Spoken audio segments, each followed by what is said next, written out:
Hola a todos y bienvenidos a nuestro canal con Penny. Hola.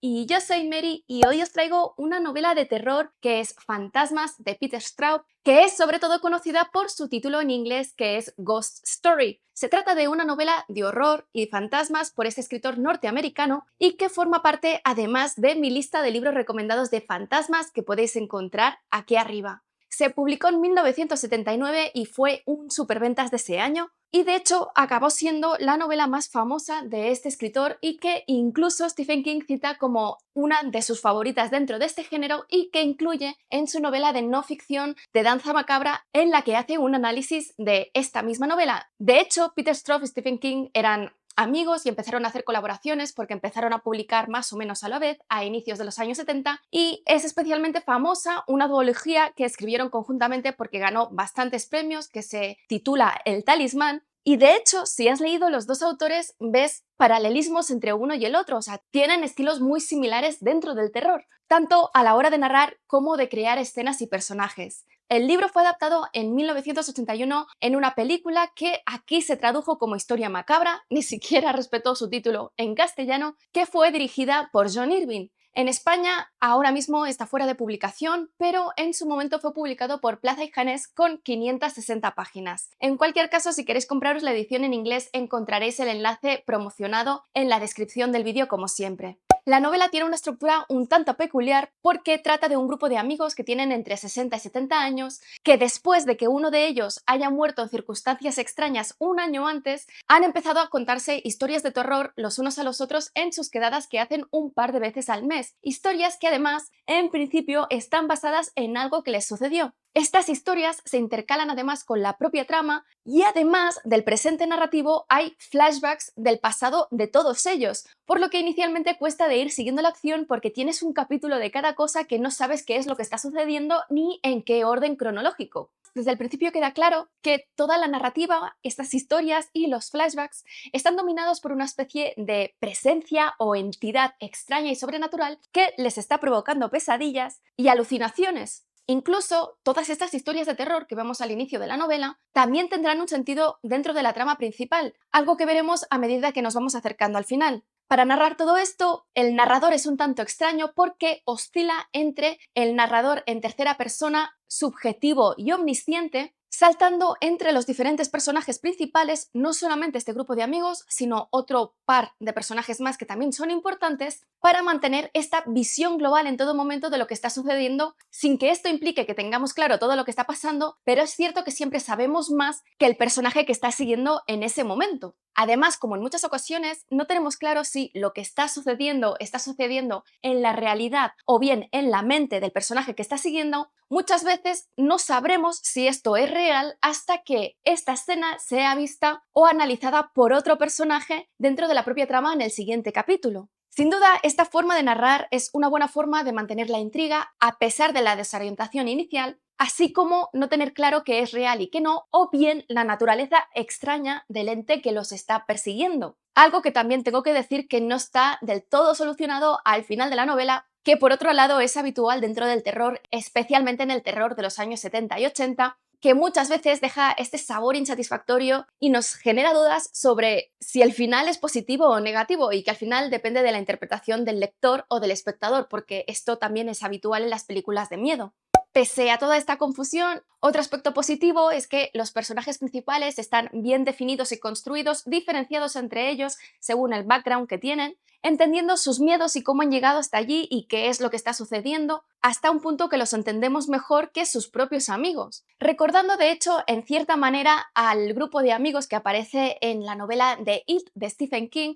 y también tiene otras escenas que recuerdan muchísimo a la novela de Salem Slot. Pero claro, es difícil saber quién influenció a quién, no solo porque empezaron a escribir más o menos en la misma época y de hecho Peter Straub fue el primero en publicarse, y además It es posterior a esta novela, pero Salem Slot sí que es anterior, así que ¿qué fue antes? Si el huevo o la gallina, no lo sé. Pero bueno, la cuestión es que a pesar de los inconvenientes que puede tener, sin duda, los aspectos positivos pesan muchísimo más porque además la forma de escribir de Peter Straub te mantiene enganchado a la trama, que además mantiene un buen ritmo a pesar de estos cambios de escenario, por lo que siempre están sucediendo cosas y aunque vas hilando una cosa con la otra, vas acompañando también a los personajes al desenlace de lo que está sucediendo. Antes de contaros este primer tercio de la novela, creo que es importante daros un poquito de contexto precisamente por esta desorientación en la narración, por lo que si no os habéis leído el libro y estáis viendo este vídeo para saber qué es lo que sucede o no entendéis nada de lo que está sucediendo, os irá bien porque además tampoco os voy a hacer ningún spoiler que no venga en la parte trasera del libro.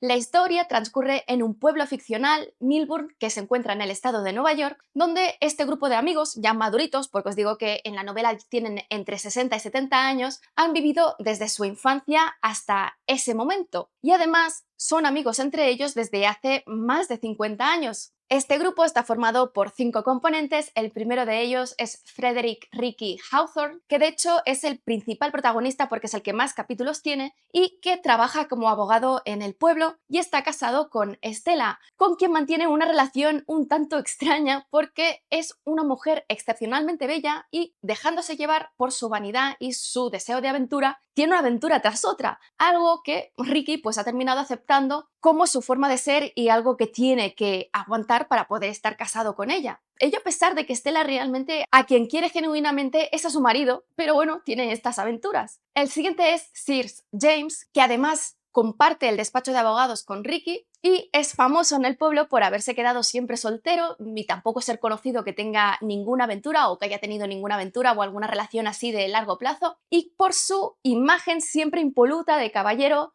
que recuerda muchísimo a los lords ingleses. El siguiente, el tercero, es John Jaffrey, que es uno de los doctores del pueblo y que tiene muy buena reputación, que tampoco se ha casado, pero que todo el mundo sabe que mantiene una relación sentimental con su asistenta. El cuarto es Lewis Benedict, que quizás es el personaje más ambiguo moralmente de la novela y es un emprendedor retirado que, bueno, había tenido varias empresas y la última de ellas había sido un hotel de lujo en España que cerró pocos años después de la muerte en extrañas circunstancias de su mujer, de la que siempre ha sido sospechoso de su asesinato. Actualmente vive en las afueras del pueblo, en un casoplón gigante que de hecho recuerda en un hotel y mantiene una aventura tras otra con varias mujeres casadas del pueblo, además de invitar a cenar, noche sí, día no, a diferentes mujeres muy jóvenes en comparación a su edad. Y finalmente, el último componente es Edward Wanderley, que es un escritor de éxito que se dedica a hacer biografías de personas famosas, a veces con su propio nombre y otras veces como escritor fantasma.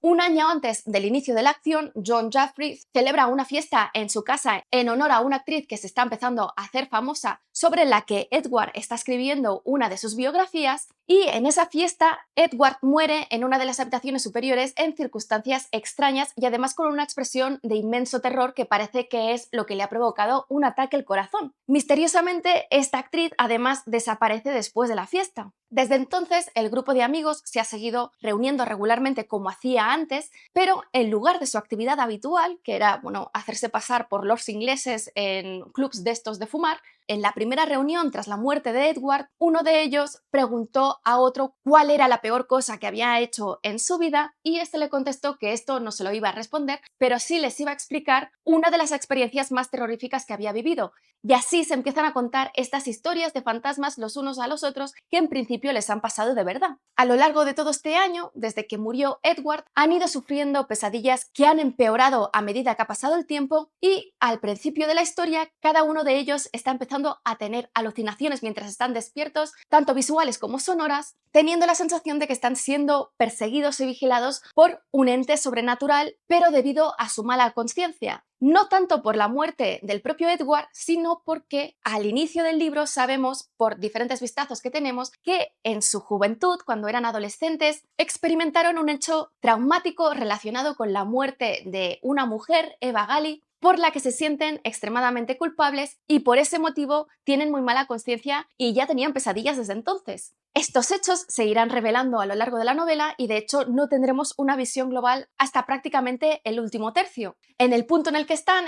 ya muy cansados y dudando de si cada uno de ellos está enloqueciendo o bien si efectivamente están siendo víctimas de un ente sobrenatural, por lo que deciden llamar al sobrino de Edward, a Donald, que en su última novela publicada relata una historia que en principio ha vivido él mismo, simplemente que está trasladada a una novela, donde ven muchas similitudes con lo que les ha sucedido en el pasado, así como lo que les está sucediendo en ese momento, por lo que esperan que Don, que además es unas cuantas décadas más joven que ellos, los ayude a resolver este problema en el que se encuentran, por el que temen que todos van a terminar muriendo. Aunque todos están de acuerdo en contactarle, Ricky inicialmente está completamente en contra porque ello implicará tener que destapar finalmente todo su pasado y los últimos hechos que han pasado a lo largo de ese último año. Y tiene miedo de que en el momento que se destape todo esto, pues no puedan controlar las consecuencias. Y ya entrando en la reseña, el prólogo empieza con una historia aparentemente inconexa y completamente de terror, protagonizada por el propio Donald Wanderley, que está viajando hacia la frontera con Canadá con una niña de unos 10 años que ha secuestrado poco antes, algo que ni siquiera se había planteado a lo largo de su vida y que le causa mucho nerviosismo. Describe cómo huyen y van parando en diferentes sitios de fast food y moteles baratos para pasar desapercibidos, pero que a pesar de llevar ya varios días huyendo, la niña no aparece en las noticias ni nada. Además, tiene un comportamiento un tanto extraño, la niña me refiero, porque no se molesta ni se queja por estar atada y de hecho en momentos que la desata ni siquiera hace intento de huir, y cada vez que Donald le pregunta su nombre le da un nombre un poco distinto y esto lo hace dudar porque vamos viendo en diferentes escenas que Donald lleva un cuchillo que está decidiendo si usar o no, pero que teme que no va a poder evitar matarla. En los pensamientos de Donald, además, vamos viendo que está obsesionado con los eventos que llevaron a la muerte de su hermano unos años antes y su relación sentimental con una extraña chica, Alma, así como lamentándose a la vida que ha tenido que renunciar después de todo lo sucedido. Esta introducción es muy perturbadora porque además, parece totalmente una escena de un asesino en serie que se dedica pues a secuestrar niñas y a matarlas, pero vemos que hay algún elemento que tampoco funciona. Y además se termina de una forma bastante extraña, con Donald imaginándose a su hermano muerto en medio de Nueva York, pero pudriéndose y vestido con la ropa que lo enterró. Después de aquí pasamos al presente narrativo desde el punto de vista de Ricky Hawthorne en el mes de octubre en Melbourne. Ricky nos cuenta que tiene 71 años, pero que a pesar de ello sigue yendo cada día a su despacho de abogados porque Circe y él no se deciden a cerrarlo. En estos capítulos iniciales, Ricky explica cómo sus amigos y él forman parte de una camarilla que se autodenomina la Sociedad Chowder y que son amigos desde hace 50 años y que desde muy jóvenes se han reunido habitualmente un par de veces al mes en casa de uno de ellos haciendo ver que son los ingleses. De hecho, las reuniones que llevan a cabo me recuerdan muchísimo a las reuniones que tenía Tolkien con sus diversas sociedades. Cuenta también que este grupo se ha quedado en 4 desde la muerte en extrañas circunstancias de Edward un año antes en la fiesta de John Jaffrey y cómo desde su muerte estas reuniones han dado un giro macabro porque en lugar de llevar a cabo pues estas conversaciones de salón inglés fumando y bebiendo whisky y estas cosas, en cada reunión se van turnando para contar estas historias de miedo, a pesar de que todos son conscientes que esto no hace sino empeorar su estado psicológico, ya que a medida que ha ido pasando el tiempo, estas pesadillas se han ido haciendo más vividas y frecuentes hasta que la próxima que tendrán resultará ser la misma para todos ellos. Una pesadilla en la que cada uno de ellos se encuentra en una habitación en el piso superior de una casa deshabitada y empiezan a escuchar un ruido de una bestia extraña en el sótano que poco a poco va subiendo a la habitación donde están ellos y que cuando finalmente se abre la puerta resulta que los que están en el umbral son los otros amigos que se presentan como muertos. Debido a toda esta situación, su mujer Estela insiste en que deben de dejar de reunirse y de contarse estas historias porque, aunque ella no conoce el contenido de las mismas porque no la dejan entrar, de lo que no cabe duda es que se están asustando cada vez más, por lo que teme que su marido acabe muriendo de un ataque al corazón. La primera reunión que vemos del club es justo cuando se cumple un año de la muerte de Edward, por lo que rememoran las circunstancias en las que se produjo y los terribles remordimientos que John siente por la muerte de Edward porque se produjo en su casa durante una de sus fiestas, sin llegar a verbalizar de que cada vez tiene más miedo de lo que está sucediendo. Después de esto, Sears va a contar su historia de fantasmas, que en un principio le sucedió antes de empezar a estudiar Derecho, cuando decidió trabajar durante un año como profesor en una pequeña comunidad rural. Lo cierto es que esta comunidad era un tanto extraña porque los padres esperaban que educase a sus hijos a base de golpes y que tratase especialmente mal a uno de los niños de la escuela, Fanny Bate, un chico que claramente tenía problemas mentales y que vivía solo junto a su hermana en medio del bosque, sin que nadie en la comunidad les proporcionase comida o los ayudase debido al rechazo que sentían por ellos. Y que Sears luego descubrirá se debe a que ambos sufrían abusos tanto físicos como sexuales por parte de su hermano mayor, de Gregory, y que un día, cansados de estos abusos, en el que Gregory estaba arreglando el tejado de la escuela, le tiraron la escalera y en la caída Gregory murió, huyendo ambos de la escena del crimen para que nadie los pudiese coger. Tras conocer esta historia, Sears se extraña porque ha estado viendo una figura que responde con la descripción de Gregory, acechando especialmente a Fanny. Así que, como nadie lo está protegiendo, decide que él lo va a salvar,